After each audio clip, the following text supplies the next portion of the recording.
Thank you so much, everyone, for that very, very warm welcome.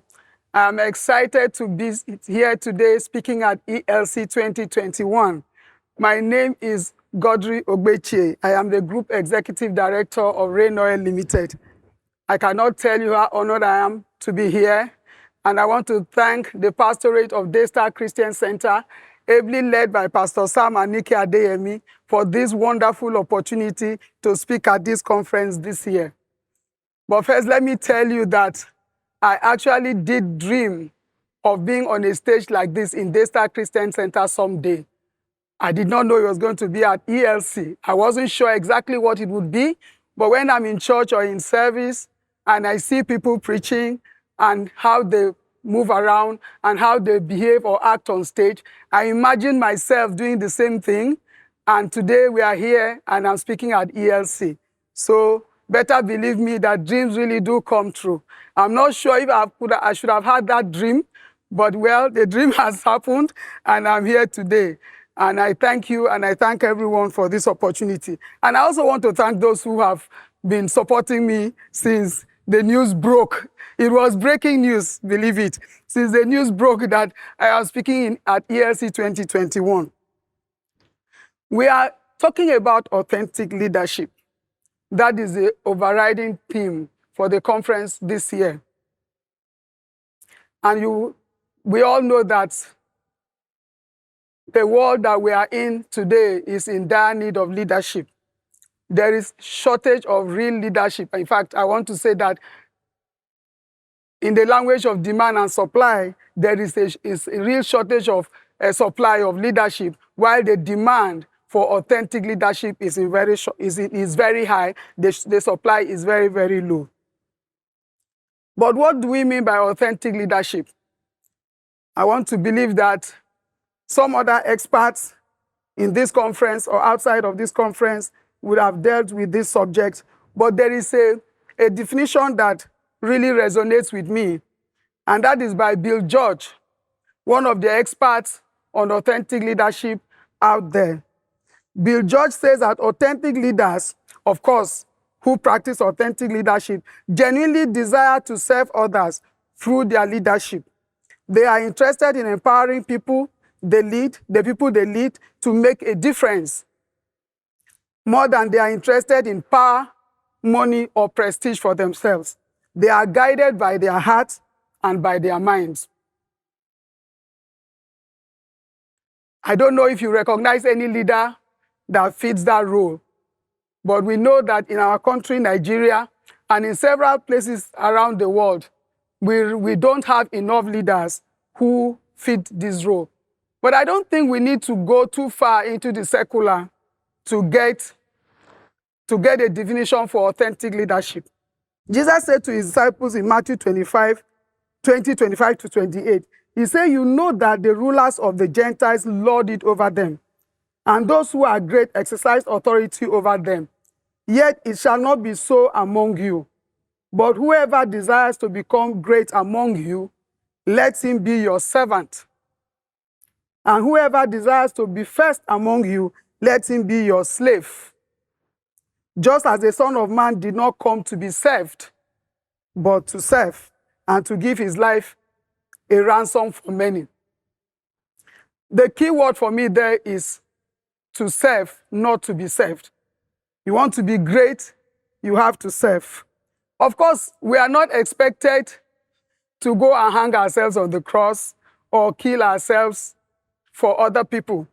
But what I believe that scripture is basically saying is that we as a people, every one of us, at every level of leadership, whether you recognize it or not, whether you believe it or not, we have talents, we have gifts, and we have potentials. And we are supposed to maximize those potentials, those gifts and talents to the full benefit of other people. I believe if we do that, we will not be too far from providing authentic leadership wherever we find ourselves. Bill George also came out with 5 characteristics of what an authentic leader should have. I'm not going to go too deep into any of them because that's not the subject of my discussion today. But I will I will just have them, I will just read them out for you. They will just be there. I will be making references to them from time to time. There are 5 characteristics that Bill George came up with to define what an authentic leader should have. An authentic leader should have purpose, which of course will manifest as passion, because when you know your purpose, you will be passionate about it. A lot of the times when people are not passionate about anything in their lives, when they are not able to express passion, it's because they don't understand what their purpose is.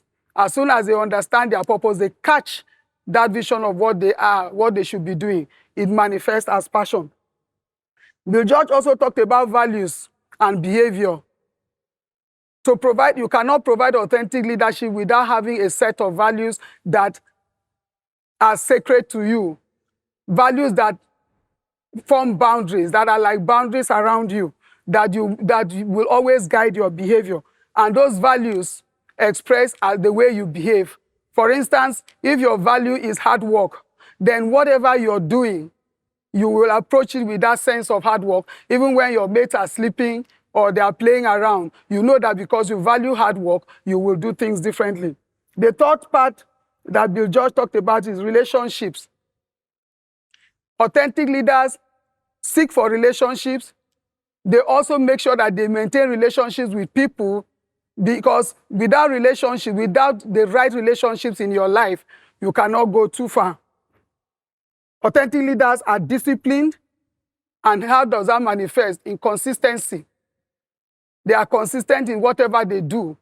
If they want to visit somebody, for instance, or if you want to follow up on somebody, for instance, they do it consistently and they are disciplined about it. Once they set a goal, they are disciplined about it and they ensure that they achieve that goal. The main thing about authentic leadership, or the most important factor or characteristic of an authentic leader, is the heart, which expresses as compassion. And I believe that that is one of the reasons why where authentic leadership is in very short supply, because people's hearts are not where they are supposed to be with God. A lot of people's hearts are far away from God. Either they are steeped in themselves, or steeped in the ways of the world, or steeped in ideologies, or whatever, or any other thing that is popular culture at the time. And without that heart of compassion, it is not easy to be an authentic leader or to exhibit authentic leadership. But first, let me tell you the story that I'm sure we are actually here for.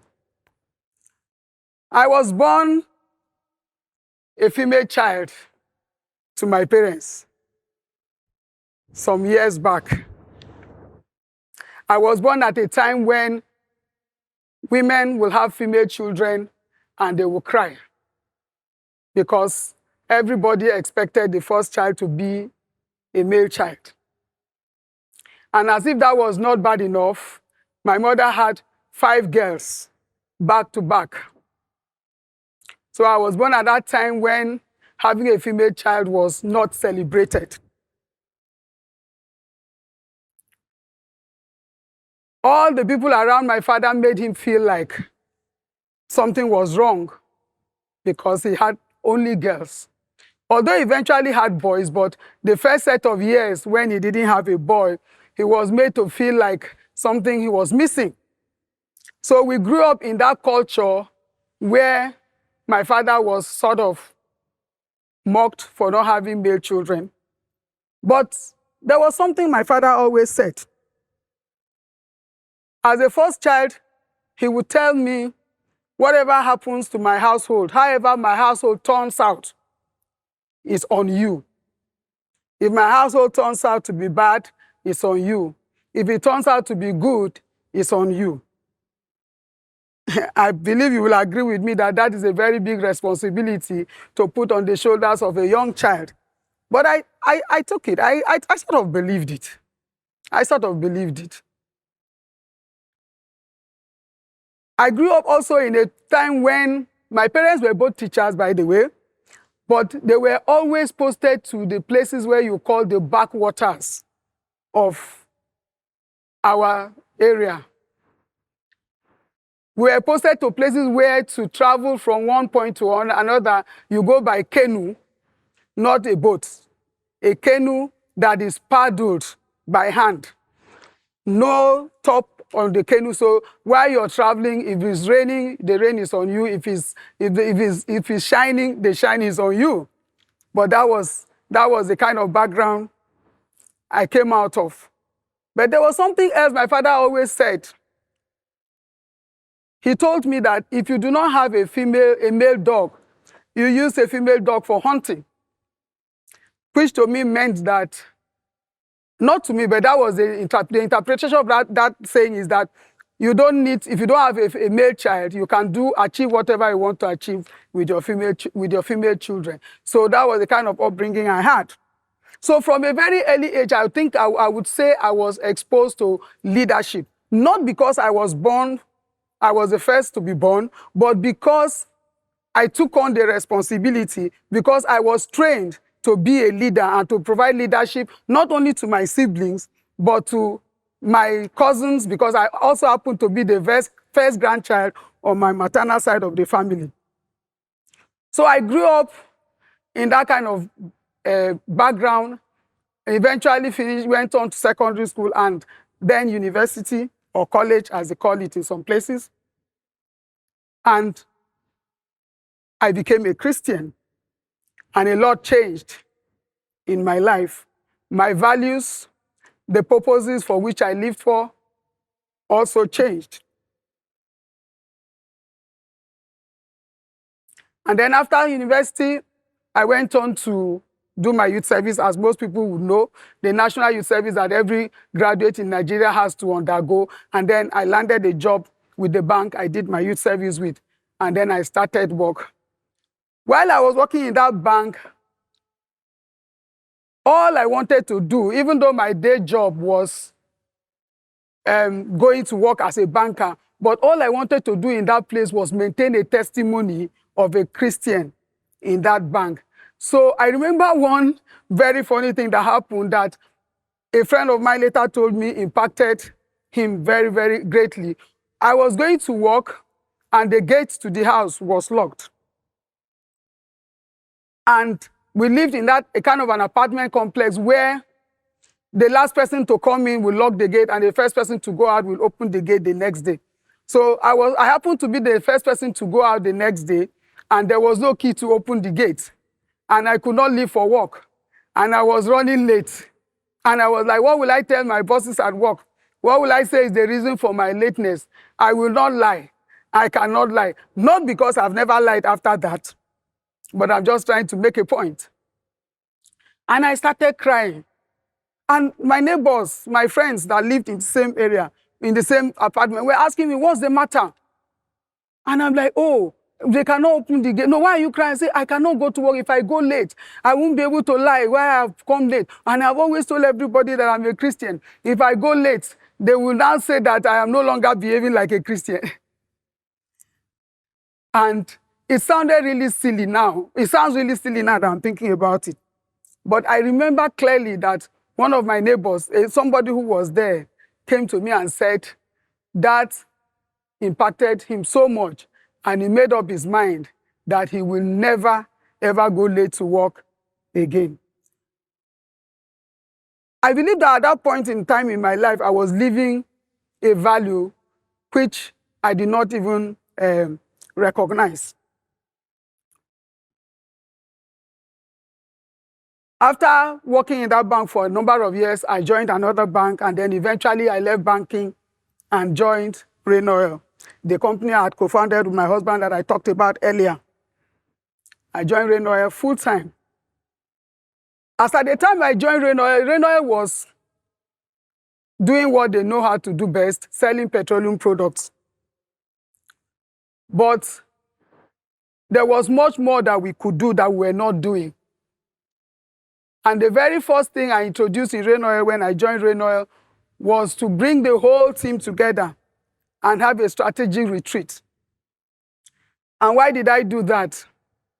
I did that because though the company already had a purpose, the managing director, who is my husband, had already knows what he's doing. His mission was a bit defined, but most of it was in his head. Most of it was not written down. Most of it was not made plain to everybody that was working there.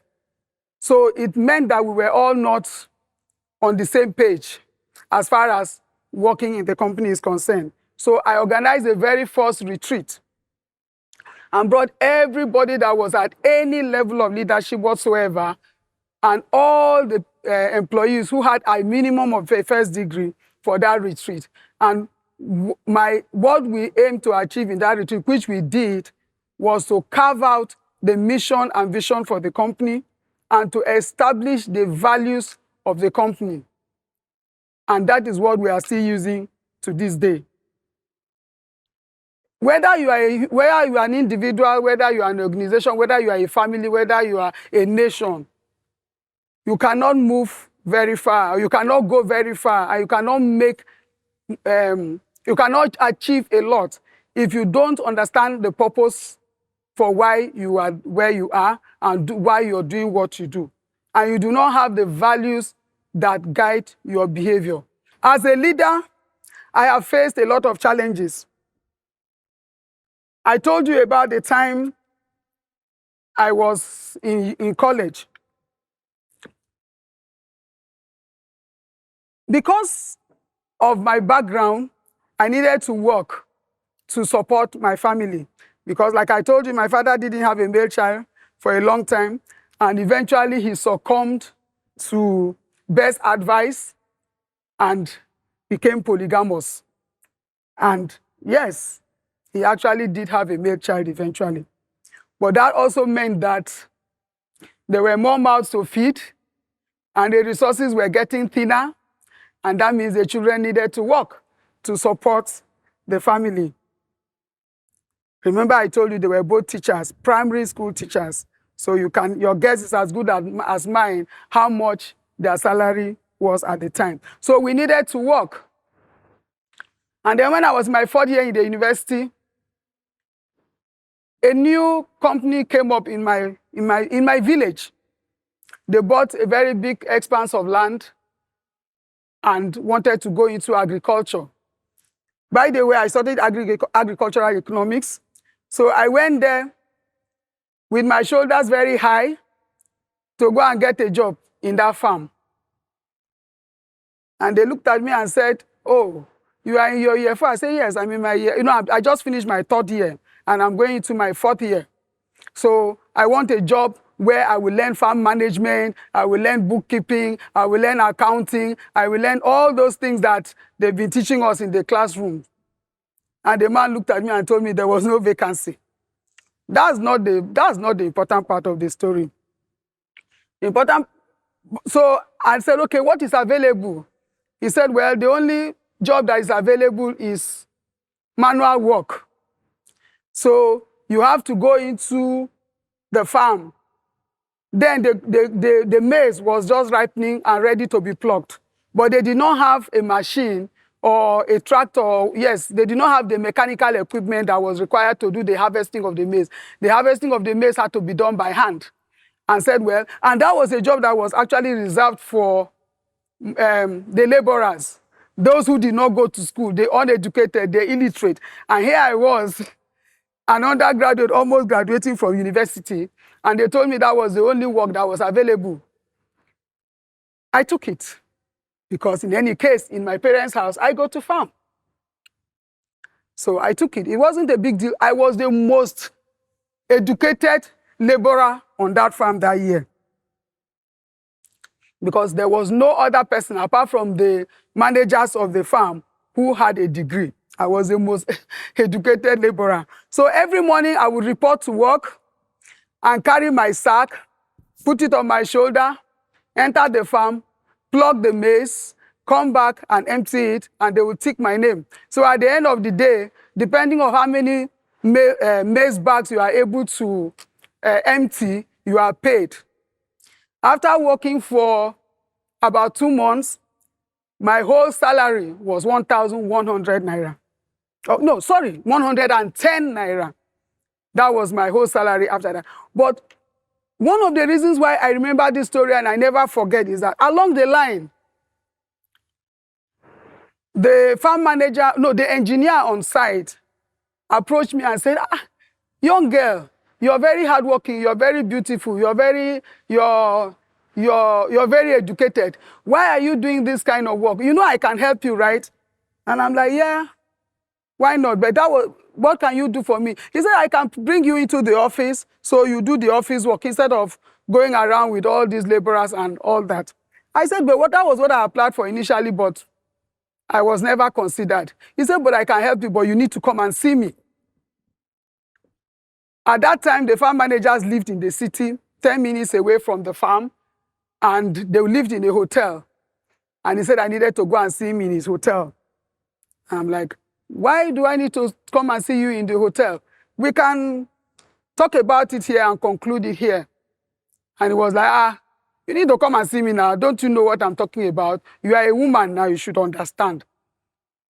I'm not going to elaborate more than that, but I want to believe that you understand exactly where that conversation was heading to. And I told him I couldn't do it. And that was how I remained on the farm and continued plucking maize or harvesting maize and getting and submitting it, and they would take my name every day for the duration of that that holidays. At the end of the holidays, they gave me my 110 naira. I was able to use it to buy a box to take my things back to school. So that was the kind of that's the kind of place that's the kind of life I experienced growing up. But after my youth service, after my youth service, I was retained in the bank I was working for, and I still want to believe that when we talk about relationships being strategic, that was one of the strategic relationships that had a real impact in my life. Because when we were in camp, one of the officials at camp was helping us to organize places of primary assignment. And he helped some of us, he talked to some other people who could help, and who could help the corpers, the Christian corpers on camp, to find them places for primary assignment. And that was how I got into the bank. And not just did I get to serve in the bank, I ended up having a career in banking for almost 20 years. So I have had experiences as an employee and as an employer. But in all of this, my purpose, my values, and the relationships I've built have helped me greatly in leading people and in helping people maximize their potential. I am not there yet. I am even still learning. But I want to believe that leadership, like most things in life, is a journey, and that we will get there. One of the major challenges I've had now as an employer is managing people.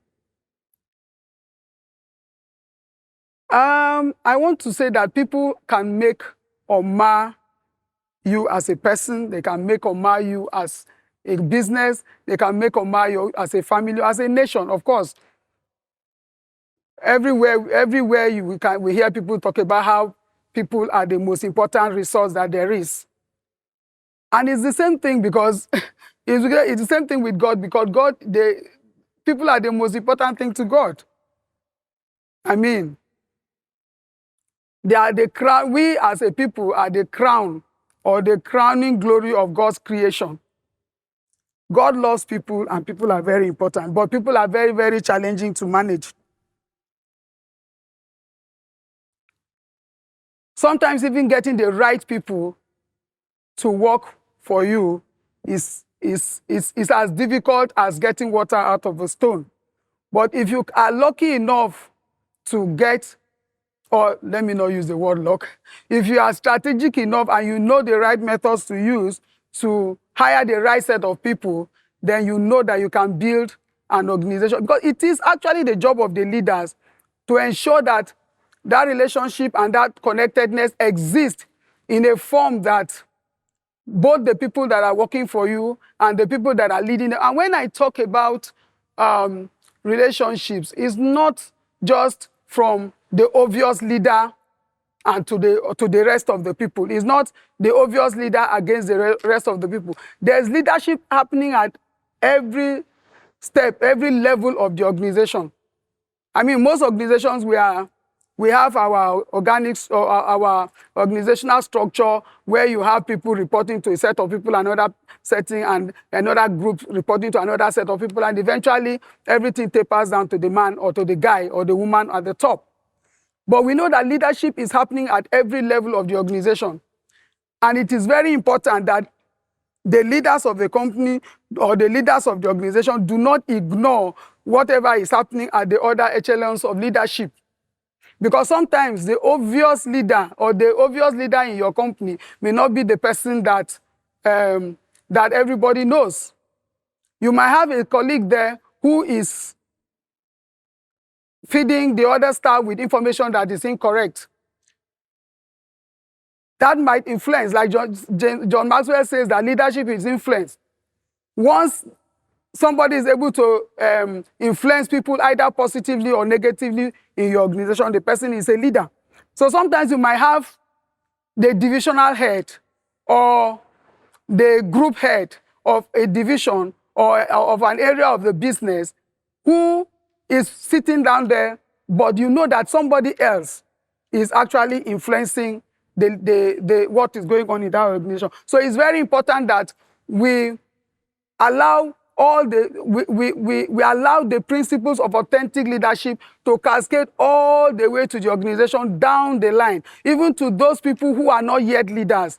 They should also receive the training and understand what it means to be an authentic leader, so that by the time they rise up to that position, they will be able to discharge their duties very well. One other challenge I had I have experienced is mentorship. I did not know about the importance of mentoring at an early stage in my life. And I wish I did, with the benefit of hindsight. I'm so certain that there's some things I would have decided in a different way, or there are some things I would have done differently if I understood how important mentoring was to me. And even as an organization, you could have the leadership of an organization can actually engage with the leadership of another organization that they admire, that they like the way they do their things, to mentor their own leaders. So both at the organization level and at the individual level, we did not understand or we did not prioritize mentoring early enough. And because I'm speaking here, I want to advise people who are coming, people who are just starting, whether you're starting a career or you're starting a business, that it's very important that you engage a mentor, because they are very, very critical. Because mentors offer advice, they offer support, and they offer feedback. Sometimes your mentor can tell you what your friends, your family members cannot tell you. Because in the first place, the person may have been there, done that, or may have experienced something similar. And a good mentor will challenge you, and a good mentor will guide you as you grow to be the best leader that you are. If you want to really be a leader, please prioritize mentoring and get yourself a mentor. One of the things that I did not, initially I called it a mistake. When I was preparing for this, I said, oh, one of the mistakes I made. And my team was like, no, don't call it a mistake. Call it a challenge. I'm like, okay. We are supposed to be sharing our mistakes, so because people learn from mistakes. It's okay, call it a challenge because you eventually found your way around it. To be honest, I really didn't understand what goal setting was or how important setting goals was for my life until I started attending this stuff. That is the truth. So I did not realize early enough, even when I believe now, with the benefit of hindsight again, that a lot of things just happened by chance because of mercy. I did not set the right goals. I did not know what it meant to set goals. And even as an organization, I told you how when I joined, we had to gather the team together and define our purpose, define our mission and vision, and define our values. The company had run for almost 12 years before we did that.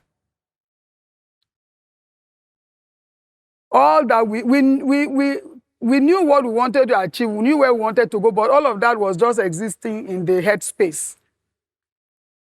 But we know what goal setting. I mean, if you have been here around long enough, you understand what it means to set goals, and it is very critical. So I would say that one of the things I did not learn early enough, and I wish I had learned early enough, was to set goals both for my career, for my family life, and for my business. I don't know if I would have been better than what I am here as far as business is concerned, but I do know that in my personal life and in my family life, if I had learned how to set goals early enough, there are a lot of things that I would have done differently. What lessons have I learned in this journey that I've been on and I'm still on? I have learned that learning and leadership will keep evolving. We are discussing authentic leadership today. We don't know what will come out tomorrow. But whichever concept that is out there, as long as it will help you to be a better leader, as long as it will help you to maximize, to help other people and to serve other people, as long as it will help you impact lives, then I will tell you to keep learning and keep evolving as a leader. Because leaders are never stagnant. Leaders are always evolving. One lesson I've also learned is that you do not need to wait for anyone to give you a platform to make an impact. Thankfully, social media has made it possible for everyone to have a voice, for everyone to have a sound, even though there is a lot of negativity out there too. But it is very, very important that people who understand what serving people is, people who understand what it means to help others, come into that space and begin to make their own noise, and begin to have a voice, and begin to project their own sound. Because there's so much to be done in that space to lead people in the right direction that is really missing, because the people who really understand service and the people who really understand what it means to serve others are not exploiting that space. So you can create your own platform. You don't have to wait until you are invited to ELC like I have done. I have been invited.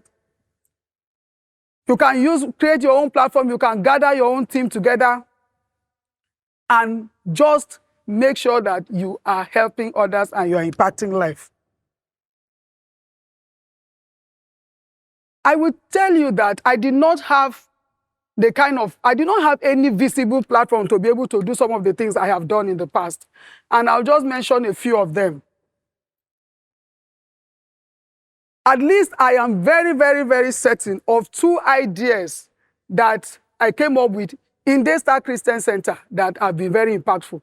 I'm not even sure the leadership of Daystar Christian Center knows about it, but it's not important. I'm only bringing them out today because I believe that it will help someone to understand what I mean by you do not have to be given a platform to make an impact. These 2 ideas, I shared them at my service group. One of them was the Christmas fair we do for women in the Women's Fellowship. And how did that idea come to me? We remember that in an ELC like this, we had Bill Hybels as one of the speakers. He was one of the guests at ELC, I think 2018 or 2017, I don't remember now. And in that ELC, Bill Hybels shared how they have this shop in Chicago where they stock it with goods, with necessities that people need, and people come to shop for free. And I had a light bulb moment. The very first opportunity we had in our women's fellowship, I shared the idea with the fellow members, and they immediately adopted it and they ran with it. And from that moment till COVID hit, every year we all come together as women to organize resources, to organize materials, to organize food, and give it out for free to everyone that is needy that comes around. And then in several other areas, I mean, when I'm not a chief, I'm not, how will I put it? I'm not an elected official. I'm not even sure I'm interested in government yet. But whenever I travel to maybe more developed countries, or even in some parts of Nigeria, and I see the way the children go to school, I ask myself, why can't this be replicated in my own environment? I have not forgotten where I come from. So whenever I see that is within my power to replicate, I try to do that. Because of that, with the support of my company, I have been able to build 2 classroom blocks for a primary school and a secondary school in my village. It had never been done, and people are still wondering how that happened. But it all came out because I saw something and my heart went to my people, and I asked myself, why can't we do this kind of a thing? Why can't we give our community this kind of thing? Most of these things are done by human beings too. They are not done by government. We should be able to do this for our people. And we went back with the support of my company, like I said, we were able to build, and we've been doing that, interestingly, over the years. Funny enough, we have this three-prong approach to doing stuff like that. We have 2 family foundations, and of course, the company itself. So at every point in time, we are always on one project or the other, giving back to the society. And that is, and like I said, you don't need anyone's permission to do good. You don't need anyone's permission to serve. It comes with the territory. It comes with being a leader. It comes with being a Jesus follower. You need to find out how you can help. It may not be in that magnitude. It may not be in a large form, but in one way or the other, you can create your own platform, and you can use your gifts and talents to help other people, to benefit other people. I want to round up by saying that I have come to be passionate about tennis by association, because my husband is an avid tennis lover. He played tennis at a very young age, and he grew up to sustain his love for tennis. And he not only plays tennis and watches it on TV, he actually sponsors tennis tournaments in this Nigeria. So why do I have a picture of that newly famous tennis player, Emma Raducanu? Emma Raducanu is a 19-year-old from the UK, but she was not born in the UK. She is a daughter of Chinese parents, a Chinese mom, and a Romanian dad. She was actually born in Canada, but eventually her family relocated to the UK when she was like 3 years old, and she became a UK citizen and started playing tennis. I watched her live play her match, the match for which she's holding that cup, in the recently concluded US Open 2021. And what resonates with me and her story is the fact that, for me as a person, I had never heard about her until that tournament. I had never heard about her. And that was the 3rd tournament she was playing, the 3rd major tournament she was playing in her whole life. So she achieved what people use maybe 40 to 50 or 60 tournaments to achieve. She achieved it in 3 tournaments, but that still is not my point. My point is that she was not even qualified to play that tournament because she had not gone up in the rankings high. She was not high enough in the rankings to get a direct entry into the tournament. So she had to go through what they call qualifiers.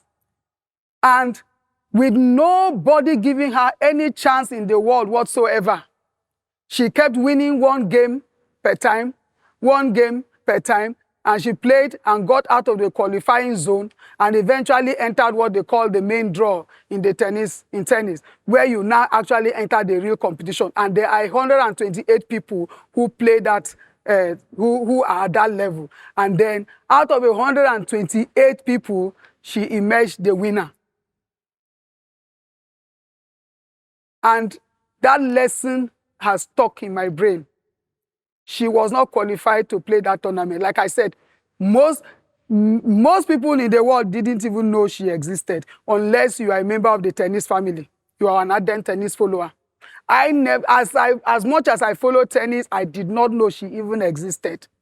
But she came into that tournament not qualified to play, and 1 game at a time, she kept winning. And she kept winning. Sometimes it will look like she will not make it. Sometimes the bookkeepers or bookmakers, will come out and say, oh, she's meeting this person yet. Now, this person is a Goliath in tennis. She will not be able to cross this person. And then she will move. And she will knock that person down. And she will go to the next one. And then all of them will come again and say, oh, this time around, oh, they will even be telling. It's like saying, you have tried. Now, at least you have gotten to the quarterfinals. If you lose here, you can go home and be happy. And to be honest, she would have been happy if she even went out at an earlier stage. But the thing is that she kept winning 1 game at a time, and she finally emerged the winner.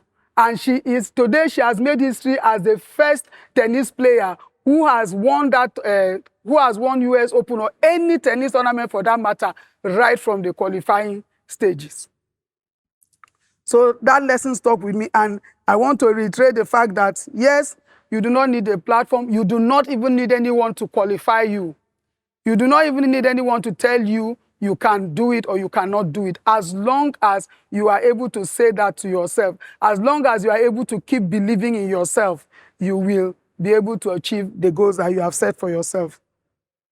I will just conclude by just giving us a quote that resonated with me while I was preparing for this. It's a very simple quote by Enna Inam.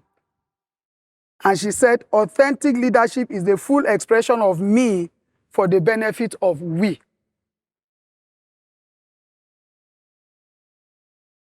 I have to express myself in full for the benefit of all of you. You have to express yourself in full for the benefit of all of us. Everyone doing their part. And I do believe that our world will be a better place for it. Thank you very much. Once again, I want to really thank everyone, especially my parents in the Lord, Pastor Sam and Nike Adeyemi, who I still don't know how it happened, but thank you. Thank you very much.